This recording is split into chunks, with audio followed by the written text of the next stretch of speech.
Thank you, Chair. To the nominee, there are communities that are actually embracing conservation, and I'll use an example of my community who live around Kirisia Forest, who in 2019 voluntarily moved out of the forest and conserving the forest. Now my question is, how do you intend to enhance participatory forest management and ensuring the forestry sector makes a contribution to poverty eradication? And my second question is this whole issue of corruption. I've seen that this administration is very keen, which is a good thing, on planting of trees, and a lot of money will be allocated to your ministry. And you know, as Kenyans, we get worried when we see a certain project at a certain time receiving so much money, knowing that someone can easily say, I planted trees and there was no rain and the trees died. So how do you ensure that you make sure that then this doesn't become a big scam? Thank you, Chair. This climate change is actually, it is real, though by saying is hot air. You know, and I'm saying this, if you come to Nakuru, the Rift Valley basically, in Baringo, we have Lake Bogoria, Lake Nakuru, Naivasha, the lakes are swelling to unimaginable levels. Actually, like in Nakuru, it has already consumed over 70 staff quarters. They are submerged already.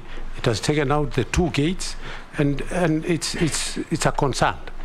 Also in Baringo, Lake Bogoria, and the ecosystem within that area is really, and it is. But in the process, Madam Soipan, is that there was a blessing that as the lakes were swelling, first there was not a blessing. First there was an issue of the lake swelling and consuming private land, where people own land, they have title deeds. And when the water was rising, it actually displaced almost 5,000 acres, and the owners were never compensated. But with that came with some blessing, where I don't know where fish came from. And there was a lot of fish suddenly. There was a Mzungu who was doing fish farming, and those ponds broke, and I think all the fish went, and the population.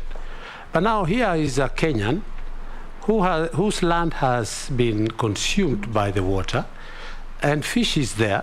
And when they go to fish on their farm, but water from the lake, they are arrested. I mean, it doesn't make sense. I'm fishing from my land, and you are arresting me. And it is serious. I said, I think just the other day, just last week, 2 young boys were jailed for 4 years. I was telling about when we had, I think it was Kindiki, on matters to do with the pro bono thing by the government.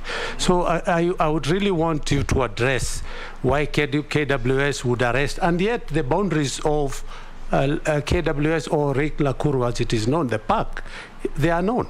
But people are fishing outside the boundary and they are being arrested. So this is something that I would want KWS and maybe to give us some answers as to what would be happening. What is the compensation even for the people who are these are just normal people earning a living. Thank you, Kikaria. The last one. We've heard the story. So the question is, what measures are you going to take so that people can be able to earn a living out of their own land? Secondly, is that Kenya hosts the headquarters of both the United Nations Environment Programme, UNEP, and the UN Habitat.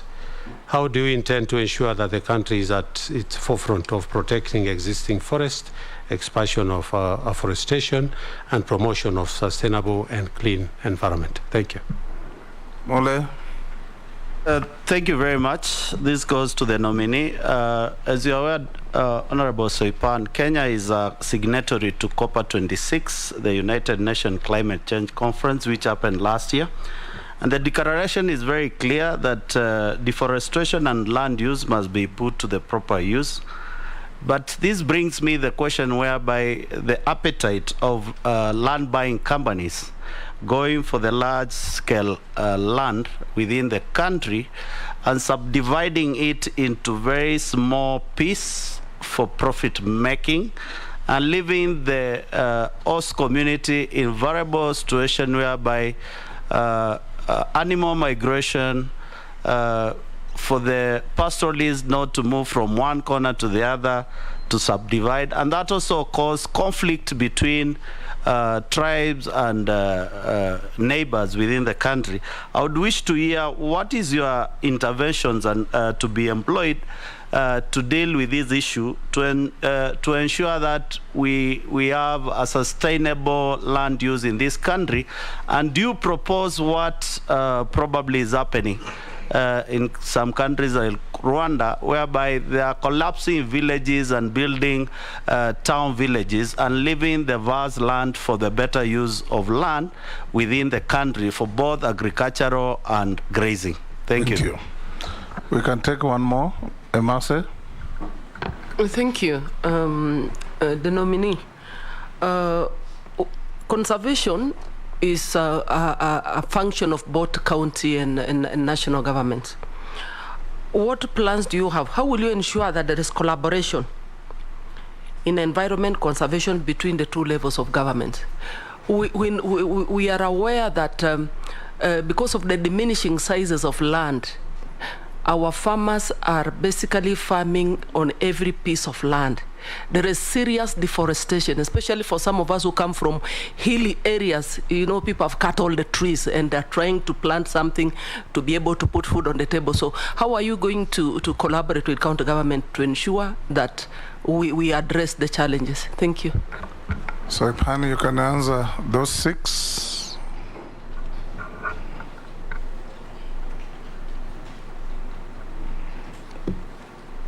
Thank you, Honorable Chair. I think the first question was from Honorable Baya. For sure, the climate change crisis is not a hoax.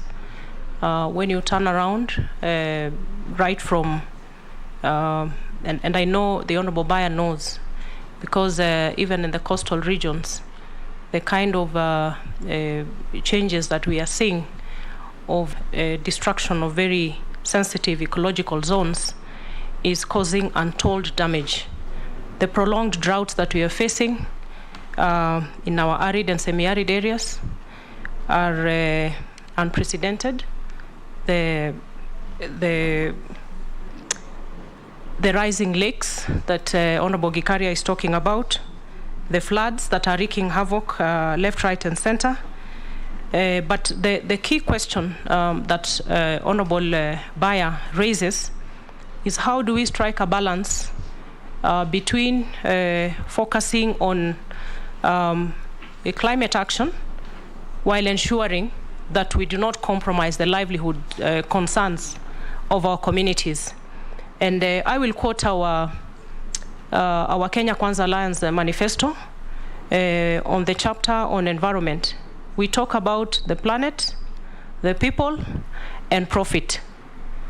And when we talk about waste management, when we talk about the issues of climate smart agriculture, it is intended to help our people to adapt as well as grow resilience to combat the negative effects of climate change.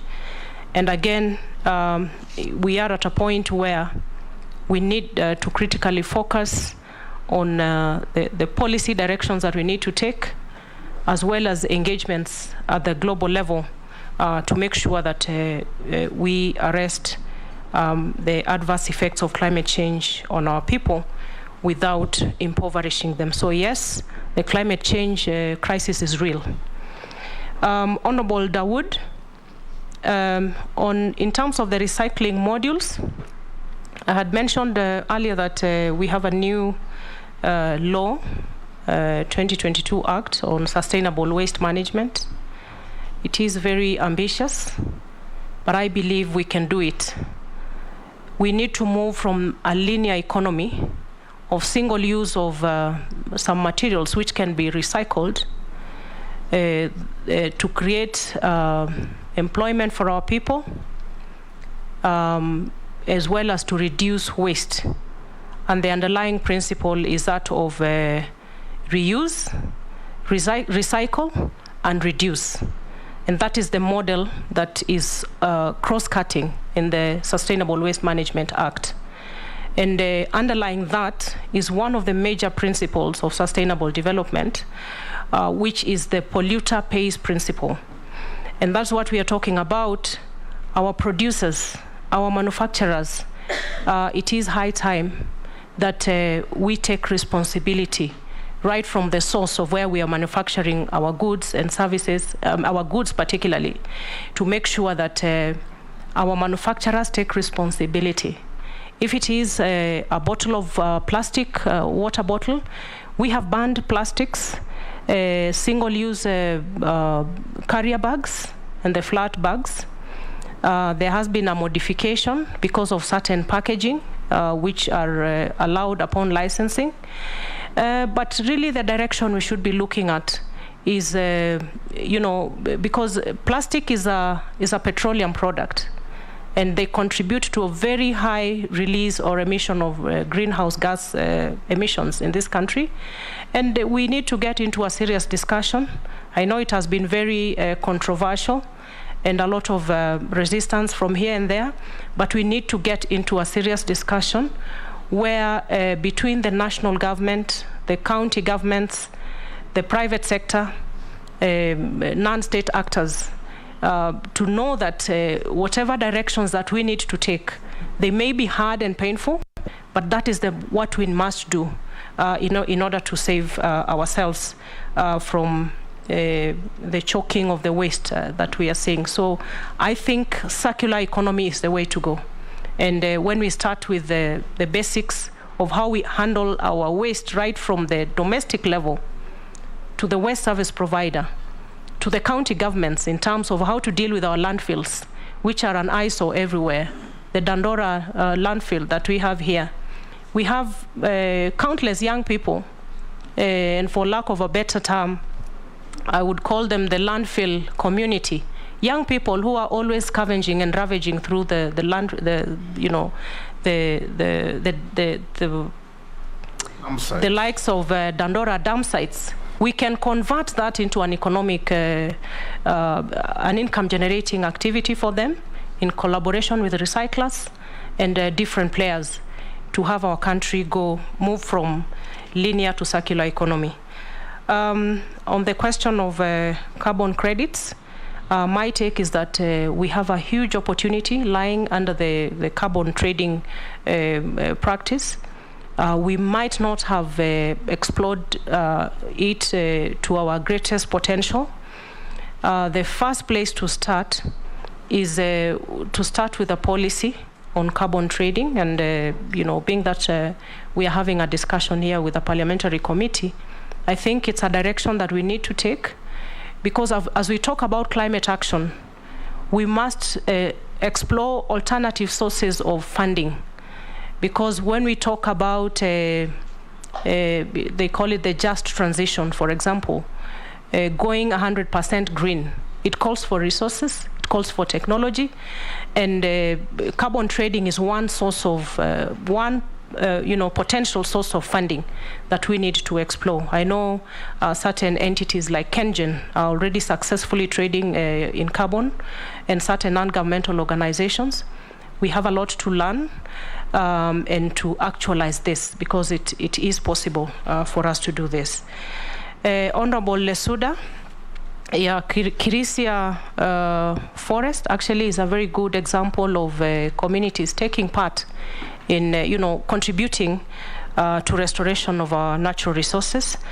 The participatory forest management is a very potent and important consideration, particularly with regard to community forests, which are under the county governments. Either through the PELIS process, where with close monitoring, awareness creation, and good collaboration between the Kenya Forest Service and the communities organized through community forest associations, this is possible where then we will be having a symbiotic relationship between the government in terms of communities participating in enhancing our tree and forest cover, while at the same time getting tangible benefits from forest resources. The question of corruption, it is real, and the president has made a clear declaration of a very ambitious tree planting exercise, which I think is the way to go, and an increase of funding to the Ministry of Environment. I will be keen, as the Cabinet Secretary once confirmed, charged with this very critical docket to make sure that there is strict adherence to the procedures that are there to make sure that we have proper accountability and proper use of resources. And we will be moving from tree planting to tree growing. So we have to come up with a sustainable model where we are not planting trees and moving away, but growing, including how the trees will be nurtured to maturity. And I want to promise Kenyans that under my watch and guard, there will be tangible and visible results in this area. Again, we have KEFRI, KEFRI is involved with a lot of research into making sure that even as we embark on tree planting and tree growing, we will be doing species matching, so that we don't do haphazard kind of tree growing across the country, making sure that different ecological zones are matched with tree species that can actually thrive in the particular areas. Honorable Gikaria, yes, climate change is real. I have said that. And this is a matter that we'll need to look into. Your question is closely linked with that of Honorable Bayer, to make sure that as we run to embrace climate action, we must match it with the need to take care of the livelihood needs of our communities and our people, and particularly with the question of rising lakes and drought and all these other adverse effects. So yes, it is something that I will take up to look into it, to make sure that we have a comprehensive plan, so that we don't focus so much on achieving a reduction in our greenhouse gas emissions, while Kenyans are suffering in the process of the approaches we are using. Nairobi is a global city, being I think in the whole of the global south, it is only in Nairobi where we are hosting a UN agency, and it's none other than the UNEP, which is a very key agency in the issues that we are discussing, or those that are under my docket. The UN Habitat, again, is domiciled right here. The United Nations office in Nairobi. This presents a huge opportunity when we are speaking about the need to meet our obligations under the Paris Agreement. I will be, once confirmed, taking proactive steps towards establishing a working modality with these very strategic UN agencies within our reach, in order to realize our vision and ambitions around climate action and environmental protection. Honorable Mule, yes, COP26, and we are in the run-up to the COP27, which will be held in Egypt in the next few weeks, a week or so. And you have raised the question about, how we will make sure that the land use plans that are being, actualized, or, the practice around large-scale land buyers. This is an issue which will require an interministerial approach. The Ministry of Lands has a big chunk of a responsibility to play with regards to land use planning. And I know within the cabinet we have thematic committees, and this is an issue of grave concern that I will be taking up with my colleague in the lands docket to make sure that we are having sustainable land use plans before any project is actualized. And again, you know, NEMA is under my docket, the docket that I'm interviewing for. And land use planning, the need for very serious environmental impact assessments to be done before any such projects are set up is an issue that I will be taking up once confirmed for this position. Honorable Emase, the need for close collaboration between the county and national government, that cannot be overemphasized. The fourth schedule of our constitution in dividing the functions on environment between national and county government, the function of environment, the conservation of the environment and natural resources lies squarely within the national government. But at the same time, the questions of air pollution, noise pollution are devolved. And again, under the fourth schedule, we have certain national government policies that the counties are mandated to implement with regard to soil and water conservation and even forestry. So you find that there's a very intricate link between what is to be done by the national government and what is to be done by the county government. And that leaves me with a responsibility to take up the need to engage with the Council of Governors to make sure that we are well coordinated and we see some good results in the area's environment. Thank you. Thank you. Koech, Amisi, Raso, Ferdinand. Oh, Sharia, you want? You have not done the right thing. Raise your flag. Yes. So let's start with Koech, Amisi, Sharia, Raso, Sharia. Then we come to Rehab. We come to Ferdinand. We can take all of you now. Soipan, you'll take all these honorable members' concerns. Each one of you, one issue, please.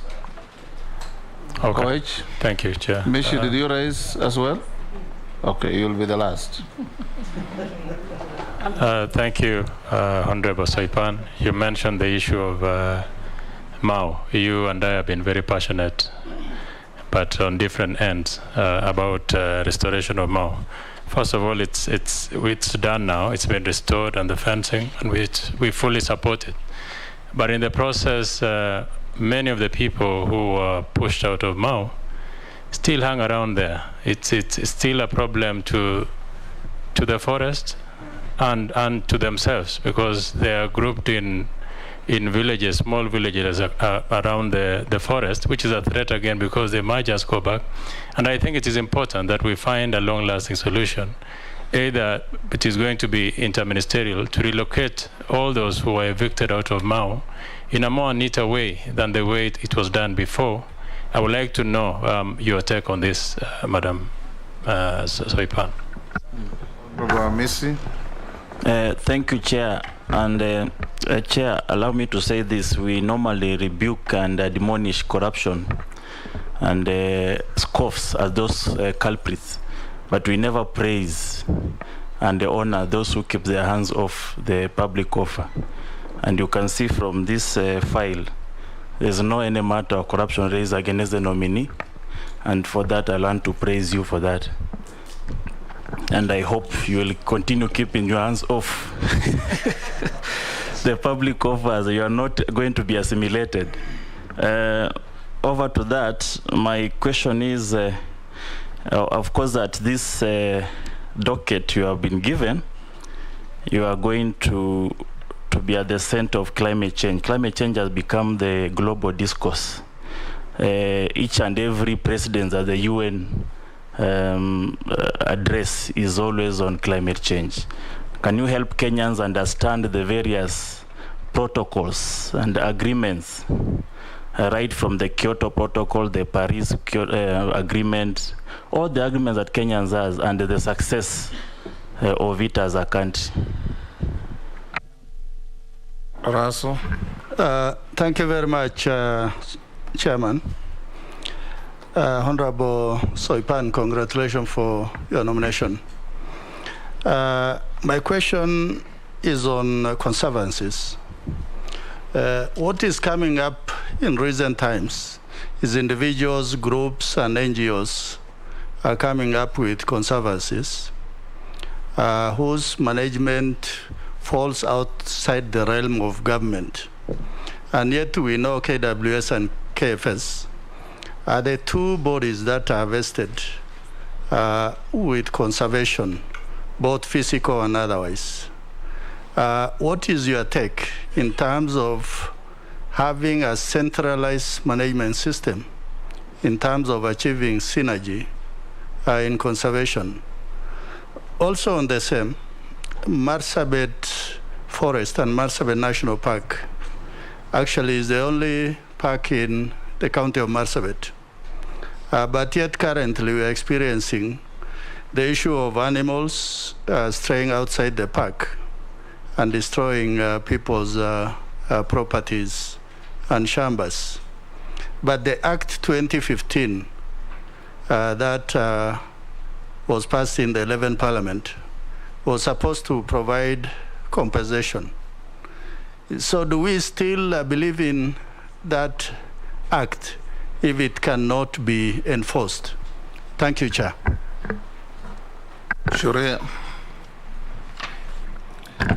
Chair, I'll pass. My question was asked by Thank you. Mheshimiwa. Thank you, Chair. You should emulate Sharia. Okay, Chair. My concern is about the rapid population growth in our urban cities. What will you do to ensure sustainable use of the environment and natural resources? For example, in your county, Kajiado, if you go to Kitengela, you'll see that the residents and the manufacturing, they are next doors, and many children are developing chest and respiratory problems. I don't know what you are going to do. I need to hear, because I think I would suggest you work with the county government. They do proper planning. Thank you. Ferdinand, the Honorable. Soipan, congratulations for being nominated for this position, and I think from what you have presented today, I want to say congratulations too, because you seem to understand the ministry, the problem with the ministry and where we are. If you keep it up like that, I think the problem we have in this country will be a problem of the past. However, we may do so much as a country, but our neighbors, what mechanism are you going to employ to bring the cooperation between Kenya and the neighboring states, particularly the West, so that whatever we are doing here is actually copied elsewhere? Because climate change, I think, is basically a frustration out of you. We may do so much, and from what you are saying, and of course our neighbors don't do anything, so we just back to square one. So what are you doing? What are you going to do to be able to cooperate with the neighboring states? Because of the world in which we are today, seriously, actually, we just have to do something. But I think you're up to the task. Thank you. Good. That's just a comment. Well done. Thank you. Thank you, Chairman. Mheshimiwa Soipan, let me hear your views as regards riverine afforestation, because we seem to be blaming climatic change for our rivers drying up, as a result of which population does not have water. Many of the rivers are now dry. They either be restored through massive afforestation, or we will just forget about ever having permanent rivers in Kenya. Number two, what about sand harvesting? Another man's destructive activity, which is happening across the country. When these rivers dry up, people descend on them to make wealth by harvesting sand and selling it, as a result of which the problem deteriorates. What are your views on this? Posing. Thank you, Chair. Honorable Soipan, I would like to hear, and many Kenyans would like to hear, what will you do that will really be like either a change or something new or something that will go into record that you came and you did when you're not the Minister for Environment, if this Parliament approves you. I'm taking an example. If people were to talk about the late Michuki, they will remember Nairobi River. Your predecessor, people will remember about Mao. So what will you be remembered as Honorable Soipan having done? I don't think if these international meetings and so on will make you a name. What will make you a name? And finally, when people talk about environment, Honorable Chair, through you, Honorable Soipan, people talk about green areas. They talk about Mount Kenya, come to Mao, come to Nairobi. What about the drought that is going on now in this country? What is the relationship between that and also an environment? And when will the Minister for Environment will be known in the entire area from Lodwar to Tana River? Thank you, Chair. Monsieur, the Honorable. Thank you. Thank you, Chair. To the nominee, I just want to talk about two areas which I feel that the minister, or rather the government, has not tapped on the potential it has. One, it is the issue of the mangrove forest, which is in Lamu and Tana River, and it's about 60% of the mangrove in Kenya. That is an area which you need to look at and know what plans you have to ensure that as part of afforestation, you can tap on that.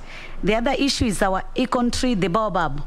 The information we are having right now, it is that there is a certain organization, and I think the name is Ariba Seaweed International Limited, which they have employed some guys in the area of Kilifi Tezo. They uproot these baobab trees and they transport it to Georgia in United States of America. So I think Kenya is a signatory to the Declaration on Deforestation and Land Use. So you need to check on this area, see how you can rescue these icon trees. The other issue, I want to echo what Mheshimiwa Mukami has just said on the issue of environmental assessment.